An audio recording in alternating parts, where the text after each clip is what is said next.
জানালা মনের জানালা মনের জানালা। শুধু কবিতার জন্য এই জন্ম, শুধু কবিতার জন্য কিছু খেলা, শুধু কবিতার জন্য একাহীন সন্ধেবেলা ভুবন পেরিয়ে আসা। সন্ধে যদিও এখন নয়, তবুও কিন্তু এই সকালের সুন্দর হিমেল হাওয়ায় আমরা বসে আছি মনের জানালায়।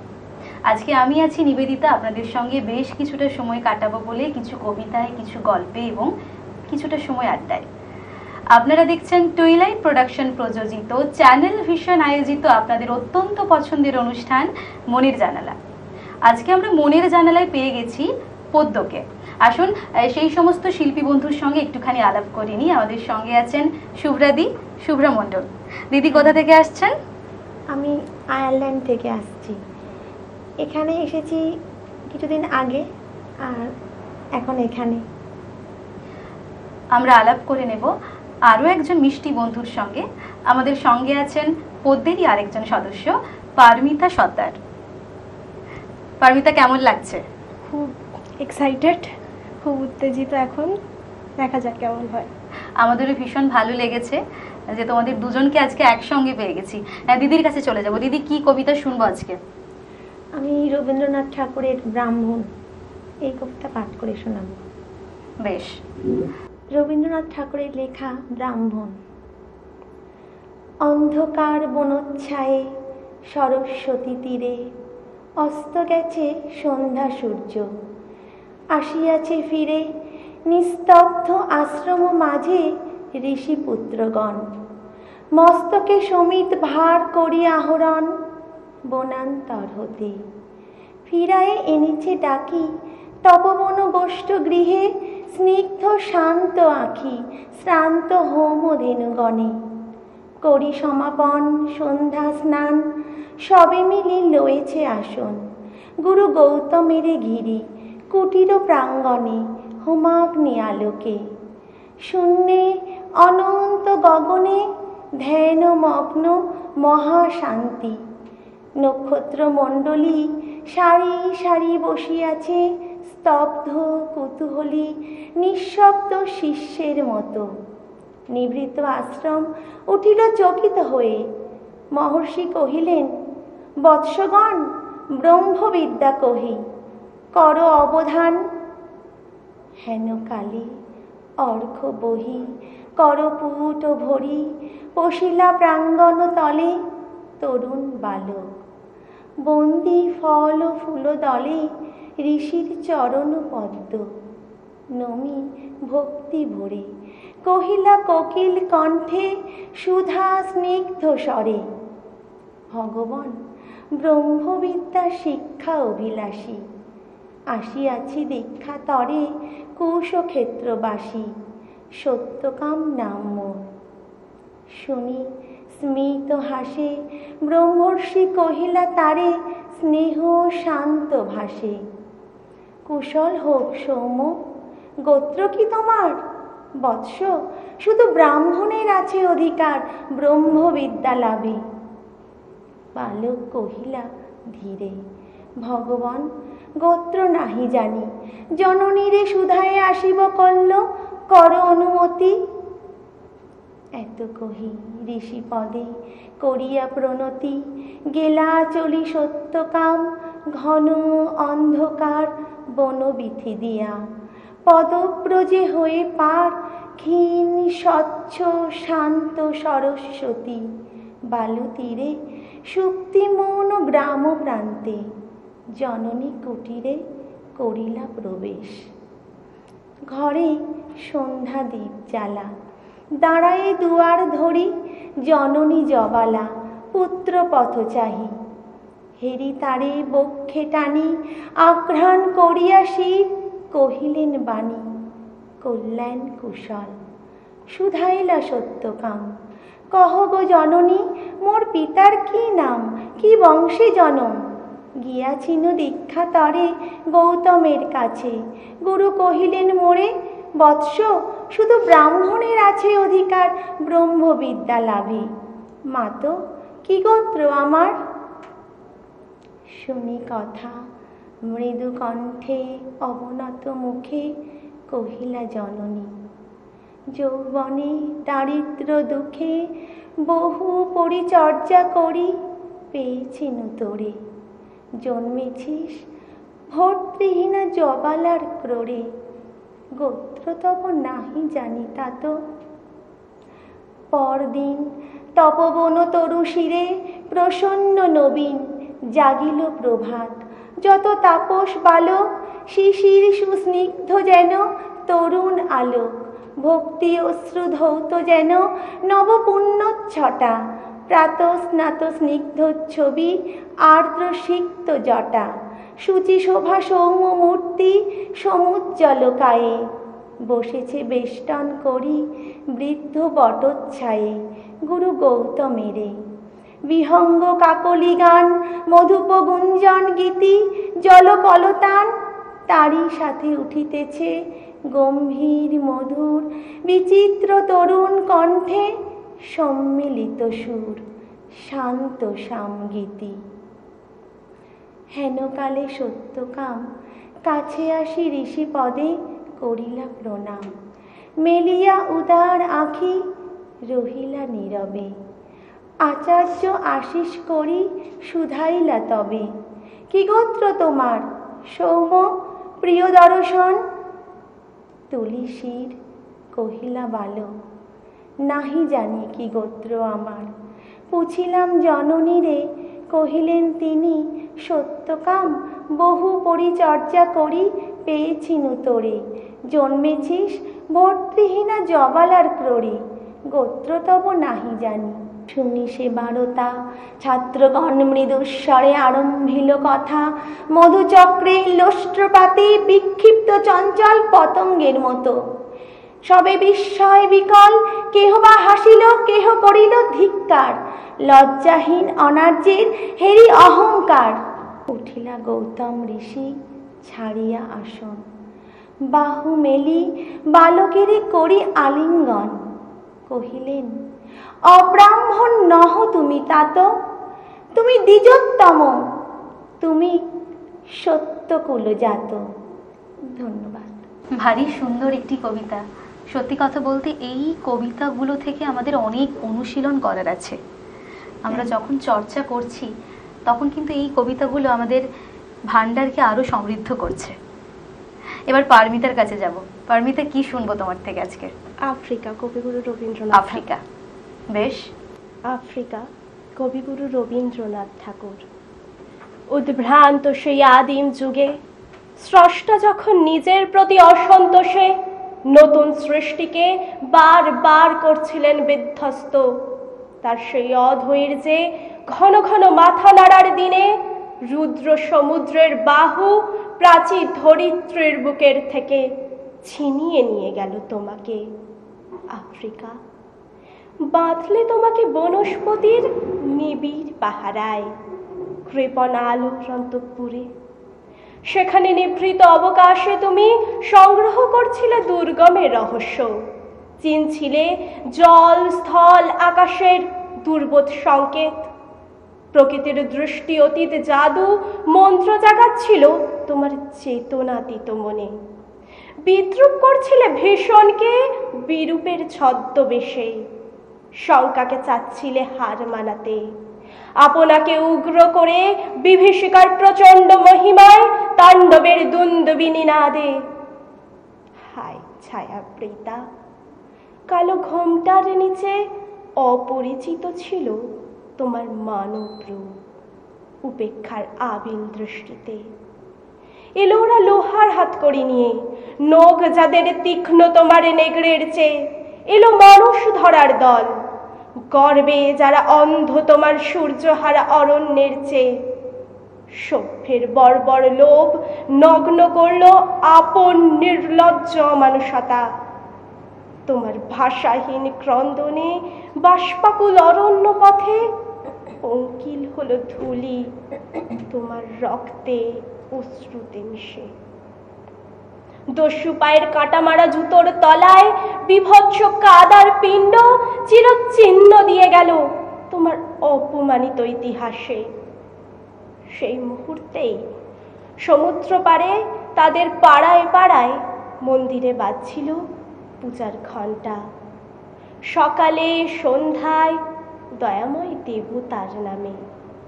শিশুরা খেলছিল মায়ের কোলে। কবির সঙ্গীতে বেজে উঠেছিল সুন্দরের আরাধনা। আজ যখন পশ্চিম দিগন্তে প্রদোষকাল, ঝঞ্ঝা বাতাসের ঊর্ধ্বশ্বাস, যখন গুপ্ত গহ্বর থেকে পশুরা বেরিয়ে এলো, অশুভ ধ্বনিতে ঘোষণা করলো দিনের অন্তিম কাল। এসো যুগান্তের কবি, আসন্ন সন্ধ্যার শেষ রশ্মিপাতে দাঁড়াও ওই মানহারা মানবীর দ্বারে, বলো ক্ষমা করো। হিংস্র প্রলাপের মধ্যে সেই হোক তোমার সভ্যতার শেষ মূল্যবাণী। ধন্যবাদ। অদ্ভুত সুন্দর একটি কবিতা। রবি ঠাকুরের প্রত্যেকটা কবিতাই ভীষণ সুন্দর, কিন্তু যখন আমরা ব্রাহ্মণ শুনছি বা আফ্রিকা শুনছি, এর মধ্যে কিন্তু আলাদা একটা আমাদের মধ্যে একটা ভালো লাগা কাজ করে, তাই তো? হ্যাঁ। সময় হয়েছে ছোট্ট একটা বিজ্ঞাপন বিরতির। ফিরে আসছি ছোট্ট একটা বিরতির পর। আপনারা দেখতে থাকুন মনের জানালা।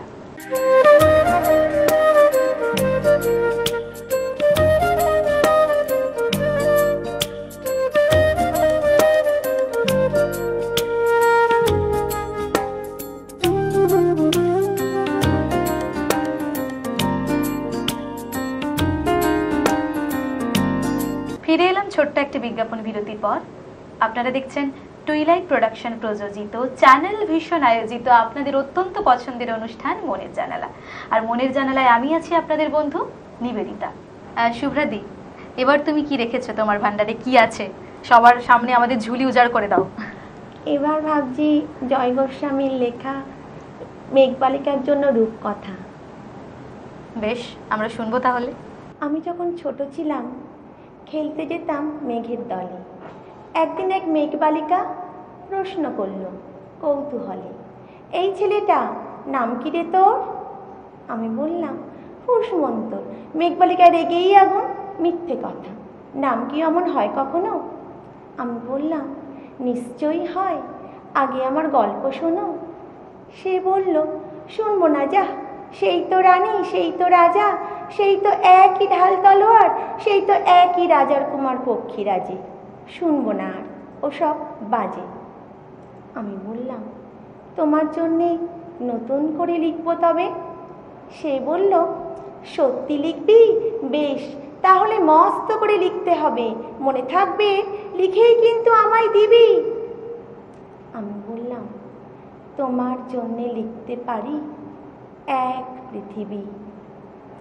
লিখতে লিখতে লেখা যখন সবে মাত্র 2-4 পাতা, হঠাৎ তখন ভূত চাপলো আমার মাথায়। খুঁজতে খুঁজতে চলে গেলাম ছোটবেলার মেঘের মাঠে। গিয়েই দেখি চেনা মুখ তো একটিও নেই এ তল্লাটে। একজনকে মনে হলো ওরই মধ্যে অন্যরকম। এগিয়ে গিয়ে বলি তাকে, তুমি কি সেই মেঘবালিকা? তুমি কি সেই? সে বলল মনে তো নেই, আমারও সব মনে তো নেই। আমি বললাম তুমি আমায় লেখার কথা বলেছিলে। সে বলল সঙ্গে আছে, ভাসিয়ে দাও গায়ের ঝিলে। আর হ্যাঁ শোনো, এখন আমি মেঘ নই আর, সবাই এখন বৃষ্টি বলে ডাকে আমায়। বলেই হঠাৎ এক পশলায় চুল থেকে নখ আমায় পুরো ভিজিয়ে দিয়ে অন্য অন্য বৃষ্টি বাদল সঙ্গে নিয়ে মিলিয়ে গেল খরস্রোতায়, মিলিয়ে গেল দূরে কোথায়, দূরে দূরে। বৃষ্টি বলে ডাকে আমায়, বৃষ্টি বলে ডাকে আমায়। আপন মনে বলতে বলতে আমি কেবল বসে রইলাম ভিজে একসা কাপড় জামায়। গাছের তলায় বসে রইলাম, বৃষ্টি নাকি মেঘের জন্য। এমন সময় অন্য একটি বৃষ্টি আমায় চিনতে পেরে বলল, তাতে মন খারাপের কি হয়েছে, যাও ফিরে যাও, লেখো আবার, এখন পুরো বর্ষা চলছে, তাই আমরা সবাই এখন নানান দেশে ভীষণ ব্যস্ত, তুমিও যাও, মন দাওগে তোমার কাজে, বর্ষা থেকে ফিরে আমরা নিজেই যাব তোমার কাছে। এক পৃথিবী লিখবো আমি, এক পৃথিবী লিখব বলে ঘর ছেড়ে সেই ঘর বাঁধলাম গহন বনে। সঙ্গী শুধু কাগজ কলম, একাই থাকবো, একাই দুটো ফুটিয়ে খাবো। দু এক মুঠো ধুলো বালি যখন যারা আসবে মনে, তাদের লিখব, লিখেই যাব। এক পৃথিবীর 100 রকম স্বপ্ন দেখার সাধ্য থাকবে যে রূপকথার, সে রূপকথা আমার একার। ঘাড় গুঁজে দিন লিখতে লিখতে, ঘাড় গুঁজে রাত লিখতে লিখতে, মুছেছে দিন মুছেছে রাত। যখন আমার লিখবার হাত অসাড় হলো, মনে পড়ল সাল কি তারিখ, বছর কি মাস, সেসব হিসেব আর ধরিনি। লেখার দিকে তাকিয়ে দেখি এক পৃথিবী লিখব বলে একটা খাতাও শেষ করিনি। সঙ্গে সঙ্গে ঝমঝমিয়ে বৃষ্টি এলো খাতার উপর, আজীবনের লেখার উপর। বৃষ্টি এলো এই অরণ্যে, বাইরে তখন গাছের নিচে নাচছে ময়ূর আনন্দিত। এ গাছ ও গাছ উঠছে পাখি, বলছে পাখি এই অরণ্যে কবির জন্যে আমরা থাকি। বলছে ওরা কবির জন্যে আমরা কোথাও, আমরা কোথাও, আমরা কোথাও হার মানিনি। কবি তখন কুটির থেকে তাকিয়ে আছে অনেক দূরে, সেই যেখানে সারা জীবন বৃষ্টি পড়ে, সেই যেখানে কেউ যায়নি, কেউ যায় না কোনো দিনই। আজ সে কবি দেখতে পাচ্ছে সেই দেশে সেই ঝর্ণা তলায় এদিক ওদিক ছুটে বেড়ায় সোনায় মোড়া মেঘ হরিণী, কিশোর বেলার সেই হরিণী। ধন্যবাদ। শুভ্রাদি, তোমার সঙ্গে আরো গল্প করব, কিন্তু পারমিতার থেকে একটা কবিতা শুনিনি? পারমিতা কি শোনাবে? মল্লিকা সেনগুপ্তের কন্যা শ্লোক। কন্যা শ্লোক। মল্লিকা সেনগুপ্তের কন্যা শ্লোক। আশ্বিনের এক প্রাগ ঐতিহাসিক সকালে শ্রীরামচন্দ্র যে দুর্গার বোধন করেছিলেন, স্বর্গের দেব পুরুষগণ যুদ্ধে পরাজিত হয়ে যে রণদেবীকে অসুর নিধনে পাঠিয়েছিলেন, সেই দুর্গাই 21 শতকে নারীর ক্ষমতায়ন। তার মহাতেজ চিরজাগরুক আগুন হয়ে জ্বলে উঠুক মাটির পৃথিবীর প্রতিটি নারীর মধ্যে। হে মহামানবী, তোমাকে সালাম। মেয়েটির নাম দুর্গা সোরেন বটেক। মায়ের ছিল না অক্ষর জ্ঞান ছটেক। সর্বশিক্ষা অভিযানে পেয়ে বৃত্তি, দুর্গা হয়েছে ইংরেজি স্কুলে ভর্তি। সাঁওতালি গান ইংরেজি ভাষা বাহাতে, কম্পিউটারে শিখেছে ইমেল পাঠাতে। অঙ্কের স্যার ভুল হলে যোগ বিয়োগে গায়ে হাত দেয় পড়া শেখানোর সুযোগে। দুর্গা জানে না কোনটা যৌন লাঞ্ছনা। স্যারটা নোংরা বটে, কথাটা মানছ না। শেষে একদিন স্যারের নোংরা হাতটা মুছড়ে দিয়েছে দুর্গা, মেরেছে ঝাপটা।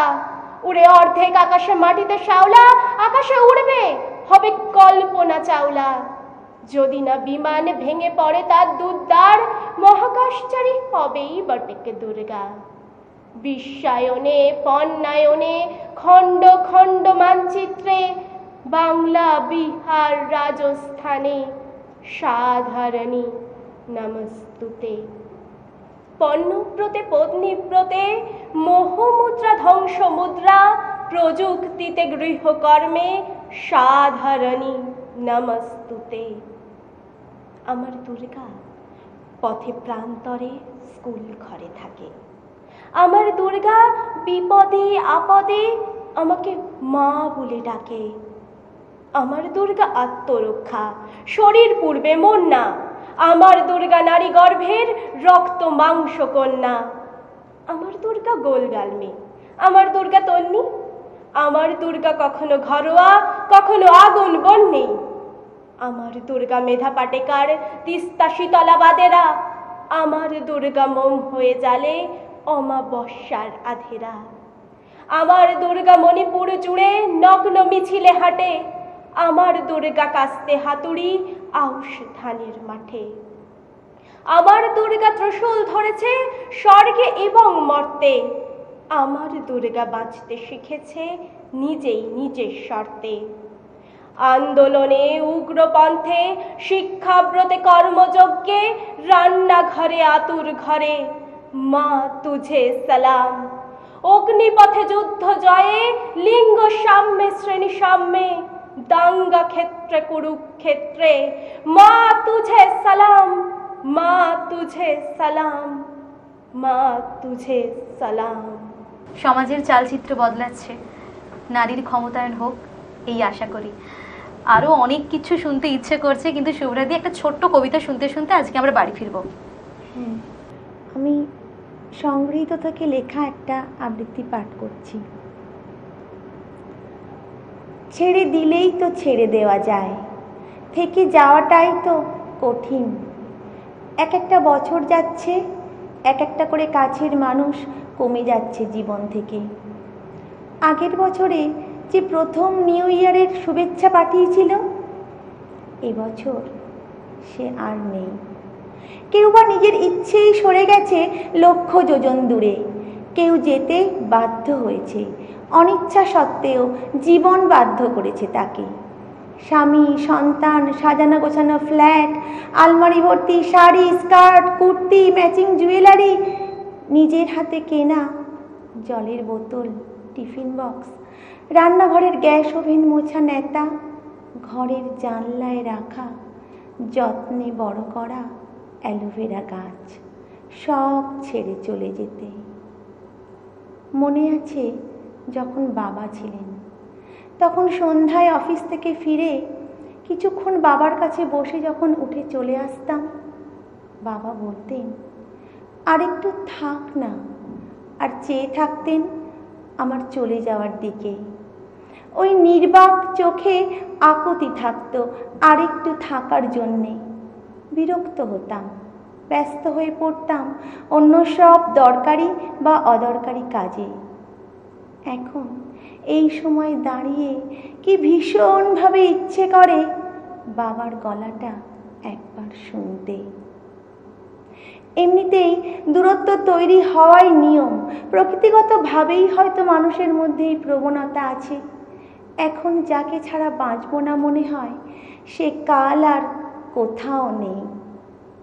যে বন্ধুদের সঙ্গে প্রতিদিন দেখা না করলে, আড্ডা না দিলে ভাত হজম হতো না, এখন তাদের অনেকের সঙ্গে দেখাই হয় না বছরের পর বছর।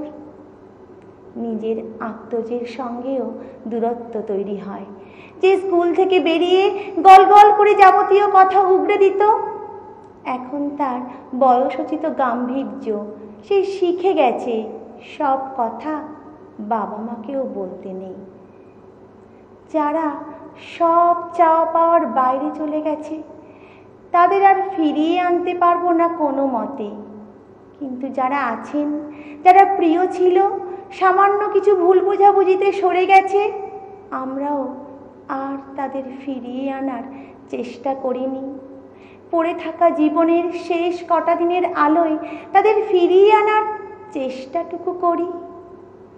মৃত্যু কখন এসে বলবে চলো সময় শেষ, তখন আর কোনো ভুল বোঝাবুঝি মেটানোর বা প্রিয় কণ্ঠস্বর শোনার অবকাশ থাকবে না। যে কদিন আছে গল্পে, ভালোবাসায়, উদারতায়, সহানুভূতিতে দল বেঁধে ভ্রমণে, ভালো থাকবেন সকলে, সকলকে নিয়ে। ছেড়ে দিলেই তো ছেড়ে দেওয়া যায়, থেকে যাওয়াটাই তো কঠিন। ধন্যবাদ। দেখা হবে আগামী এপিসোডে। আপনারা দেখতে থাকুন মনের জানালা। ধন্যবাদ।